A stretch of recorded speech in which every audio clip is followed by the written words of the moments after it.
Je suis Valérie Marcel Keza et ce matin, j'avais une pensée particulière que je voulais partager avec vous.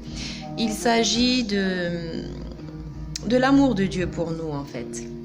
De l'amour de Dieu pour nous et des moyens qu'il utilise pour nous garder près de lui, pour nous garder dans son amour, pour nous garder sur le droit chemin. Voyez-vous, en tant qu'être humain, nous avons tous au fond de nous ce questionnement concernant le salut de nos âmes, notre devenir, le but de notre existence sur cette terre. Et il est important, je pense, de pouvoir conclure à cette question qui est de savoir, en fait, est-ce que je suis sauvée ou est-ce que je ne suis pas sauvée? Voilà. Et c'est vrai que ce serait vraiment injuste de la part du Créateur de la terre et du ciel, de l'univers tout entier, de pouvoir nous juger sans nous avoir au préalable. Alors, donner le moyen d'être sauvé, donner le moyen de faire le bon choix, donner le moyen de saisir en fait le but de notre création. Et c'est pour cela que ce matin, je pensais à quelque chose de particulier. Je pensais parce que la dernière fois, je vous avais parlé des personnes prophétiques de notre destinée, de l'importance de les reconnaître. Et je pourrais apporter ce matin une petite précision, c'est que non seulement nous devons les reconnaître, mais nous devons les reconnaître en tant que tels. C'est-à-dire que si Dieu t'a envoyé quelqu'un et que ça doit rester un ange, par exemple, étant donné que la parole de Dieu dit qu'on ne peut pas, par exemple, se prosterner devant un ange ou l'adorer, il faut le reconnaître en tant qu'ange et ne pas aller au-delà en faisant des choses qui n'étaient pas du tout du plan de Dieu pour nous, parce que cela risque de compromettre notre destinée. Si quelqu'un t'envoie quelqu'un comme un partenaire d'affaires, eh bien qu'il reste un partenaire d'affaires. Si quelqu'un t'envoie quelqu'un comme un pasteur, eh bien qu'il reste un pasteur. Si quelqu'un t'envoie quelqu'un comme prophète ou comme un ami, eh bien qu'il reste exactement ce que l'Éternel a prévu qu'il soit dans ta vie. Parce qu'en voulant outrepasser ses limites, en voulant donner une place à cette personne qui n'est pas la sienne, eh bien on détruit cette relation en fait. On détruit l'objectif pour lequel cette personne nous a été envoyée. Et ce n'est pas du tout souhaitable. Voilà. Donc je pensais à quelque chose en fait. Je me disais, Dieu Tout-Puissant, l'Éternel, le Créateur de la terre et du ciel, a prévu un moyen pour nous sauver. Et ce moyen qu'il avait prévu depuis l'origine des temps, c'est le Seigneur Jésus-Christ. C'est la parole faite chair. C'est celui qui a habité parmi nous et que nous avons rejeté et que nous avons crucifié et qui est mort sur une croix, non pas à cause des péchés des autres, non, à cause de nos péchés, à cause de mon péché, à cause de ton péché. Et c'est en cela que l'on peut reconnaître que oui, Jésus-Christ est venu mourir sur une croix pour nous. Oui, Jésus-Christ est venu pour enlever ce qui ne pouvait pas être enlevé sans le sang de Jésus à la croix. Parce que il y a une révélation qui m'est apparue il n'y a pas longtemps et pourtant j'aurais pu le voir depuis longtemps, mais ça ne m'est paru évident que très récemment.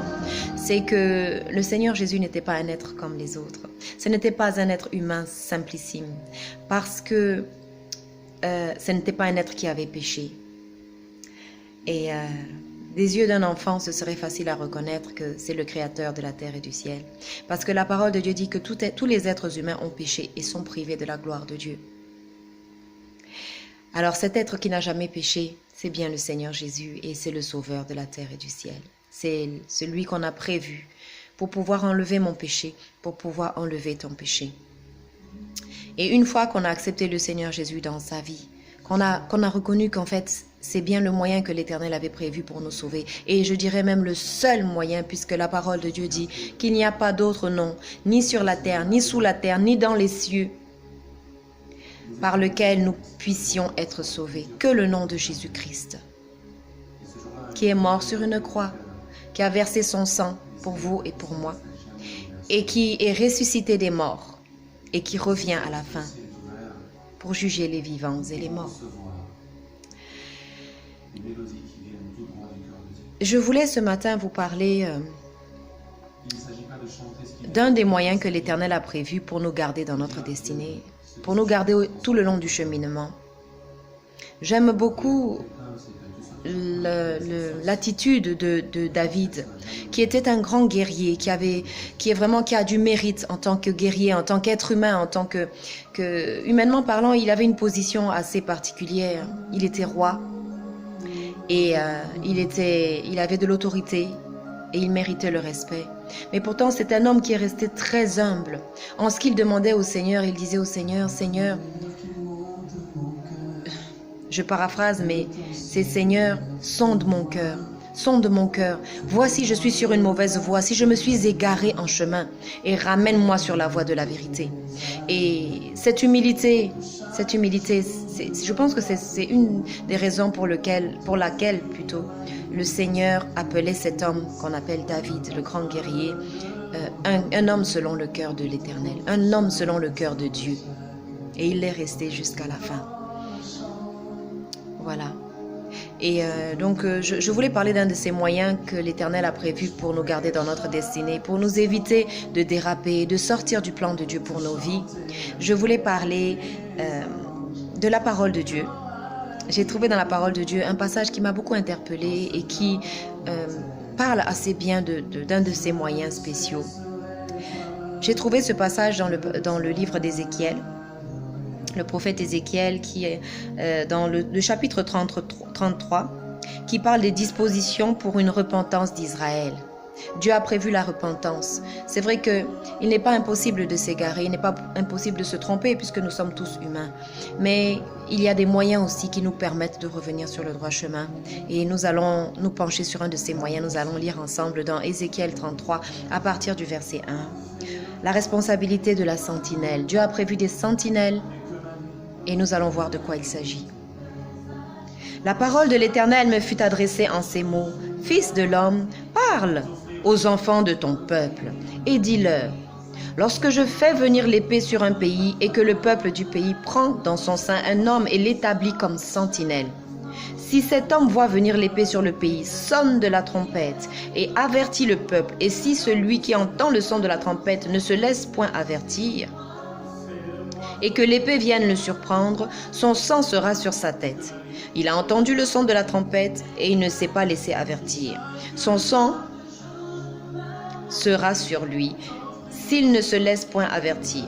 S'il se laisse avertir, il sauvera son âme.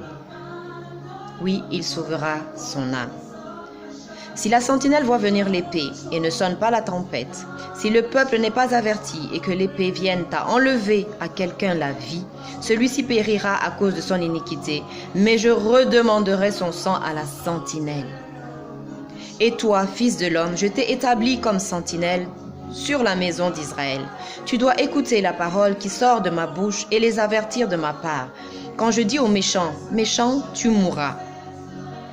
Si tu ne parles pas pour détourner le méchant de sa voie, ce méchant mourra dans son iniquité et je redemanderai son sang. Mais si tu avertis le méchant pour le détourner de sa voie et qu'il s'en détourne pas, il mourra dans son iniquité et toi, tu sauveras ton âme. Nous voyons ici un des moyens que l'Éternel a prévu. Il s'agit des sentinelles. Et oui, l'Éternel a toujours été avec son peuple. L'Éternel a toujours parlé d'une façon ou d'une autre. La parole de Dieu dit que l'Éternel, Dieu, parle tantôt d'une façon, tantôt de l'autre, mais on n'y prend point garde. Et ça, c'est vraiment, c'est triste, c'est assez triste. Et je pense que c'est un point sur lequel nous devons nous appesantir. Le fait d'entendre la voix de Dieu, le fait d'entendre, d'écouter. Dieu met au cours de notre parcours comme des garde-fous en fait, pour pouvoir nous éviter de sortir de la voie. L'Éternel a tout prévu sur notre cheminement pour que nous puissions réussir la mission. Et nous devons prêter attention à ces différents éléments que l'Éternel a prévus pour pouvoir en profiter et rester sur la voie du Seigneur. Parce que comme on a pu l'entendre, il y a des moyens que l'Éternel a prévus. Et dans la suite, nous verrons même dans la partie B qui parle de la possibilité de se repentir. Nous allons lire ensemble, si vous le permettez. Et toi, fils de l'homme, dis à la maison d'Israël, vous dites, nos transgressions et nos péchés sont sur nous, et c'est à cause d'eux que nous sommes frappés de langueur. Comment pourrions-nous vivre? Dis-leur, je suis vivant, dit le Seigneur, l'Éternel, Ce que je désire, ce n'est pas que le méchant meure, c'est qu'il change de conduite et qu'il vive. Revenez, revenez de vos mauvaises voies. Et pourquoi mourriez-vous, maison d'Israël? Et toi, fils de l'homme, dis aux enfants de ton peuple, la justice du juge ne le sauvera pas au jour de la transgression, et le méchant ne tombera pas par sa méchanceté le jour où il s'en détournera. De même que le juste ne pourra pas vivre par sa justice au jour de la transgression. Lorsque je dis au juste qu'il vivra, s'il se confie dans sa justice et commet l'iniquité, toute sa justice sera oubliée et il mourra à cause de l'iniquité qu'il a commise. Lorsque je dis au méchant tu mourras, s'il revient de son péché et pratique la droiture et la justice, s'il rend le gage, s'il restitue ce qu'il a ravi, s'il suit les préceptes et donne la vie, sans commettre l'iniquité, il vivra. Il ne mourra pas. Tous les péchés qu'il a commis seront oubliés. Il pratique la droiture et la justice, il vivra. Les enfants de ton peuple disent, la voix du Seigneur n'est pas droite, mais c'est leur voix qui n'est pas droite. Si le juste se détourne de sa justice et commet l'iniquité, il mourra à cause de cela. Si le méchant revient de sa méchanceté et pratique la droiture et la justice, il vivra à cause de cela. Vous dites, la voix du Seigneur n'est pas droite. Je vous jugerai chacun selon ses voies, maison d'Israël.